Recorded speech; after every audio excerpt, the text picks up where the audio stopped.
Eleições 2018. Hoje foi divulgada a pesquisa de intenção de votos TV Gazeta Vox Populi. O levantamento realizado em 17 municípios do Acre aponta para o empate técnico entre Marcos Alexandre do PT e Gladson Cameli do PP na disputa pelo governo do estado. Os detalhes com Rogério Venceslau. Vamos aos números da pesquisa, começando com a espontânea para governador. Marcos Alexandre aparece com 10%. Em seguida, Gladson Cameli com 9%. Tião Viana, citado também na espontânea, aparece com 2%. Márcio Bittar com 2%. Temos ainda outros com 2%. Brancos e nulos, 13%. Não sabe ou não respondeu, 62%. Aí a pesquisa espontânea para governador. Agora, pesquisa estimulada para governador. Marcos Alexandre lidera com 43%. Gladson Cameli em segundo com 41%. Brancos e nulos somam 10%, não sabe ou não respondeu, 6%. Na pesquisa de rejeição para governador, Tião Bocalon tem a maior rejeição com 30%, Márcio Bittar 13%, Marcos Alexandre, 11%. Tem ainda Daniel Zen com 11% de rejeição. Emilson Farias com 8%. Nazaré Araújo com 2%. E Gladson Cameli com a menor rejeição, 2%. Tem ainda 9% que não rejeita nenhum deles, 9% não vota em nenhum deles e 6% não sabe ou não respondeu. Vamos ao próximo cenário. Agora a pesquisa espontânea para o Senado, a soma dos dois votos. Jorge Viana, 9%, Sérgio Petecão, 6%, Márcio Bittar, 5%, Ney Amorim, 4%, Gladson Cameli, citado, 3%, e Jair Bolsonaro, citado também, 3%. Lembrando que a pesquisa espontânea para senador, outros somam 2%, e brancos e nulos, 9%. O próximo cenário mostra a pesquisa estimulada para o Senado, a soma dos dois votos. Jorge Viana lidera com 54%, Sérgio Petecão em segundo com 39%, Márcio Bittar 39%, Ney Amorim 24%, brancos e nulos somam 17%, não souberam ou não responderam 16%.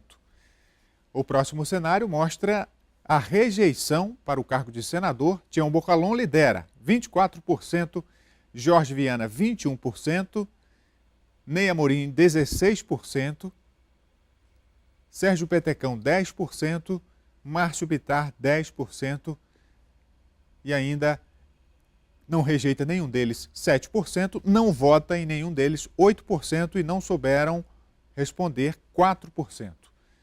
O próximo cenário mostra a pesquisa para presidente. Na espontânea, Jair Bolsonaro com 22%, Lula com 8%, Geraldo Alckmin 1%. Outros 1%, brancos e nulos 9% e não sabe ou não responderam 60%. Pesquisa espontânea para o cargo de presidente. Agora, vamos ao próximo cenário. Pesquisa estimulada para presidente. Jair Bolsonaro lidera com 30%. Marina Silva, 24%. Lula com 23%. Geraldo Alckmin, 11%. Brancos e nulos somam 9%. Não sabe ou não respondeu, 4%. Pesquisa estimulada para presidente. Nossa análise começa com o cenário de pesquisa espontânea para o governo. Foram citados, por exemplo, Tião Viana e Márcio Bittar para o cargo de governador. Nenhum deles vai disputar esse cargo. Também na espontânea, 62% dos eleitores disseram não saber em quem vão votar. Ou seja, há um ano das eleições, a maioria da população ou não conhece os candidatos ou não está preocupada com a corrida eleitoral. Na simulação estimulada para o governo, Marcos Alexandre aparece com 2 pontos à frente de seu concorrente Gladson Cameli.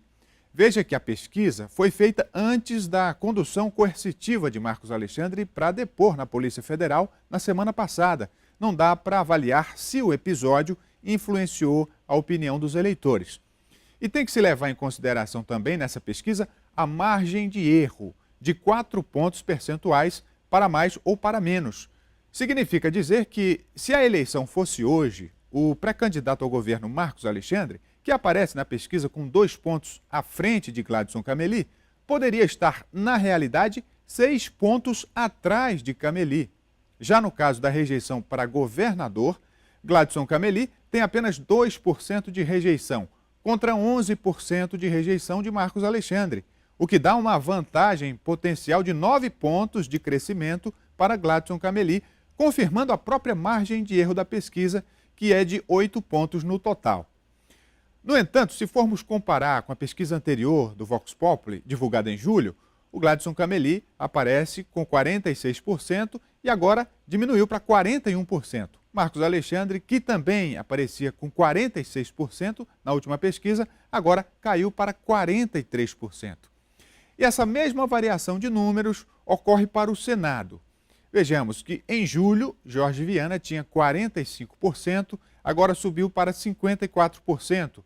Petecão, que tinha 24% em julho, também subiu, agora empatou com Márcio Bittar em 39%, e Ney Amorim, que tinha 16%, subiu para 24%.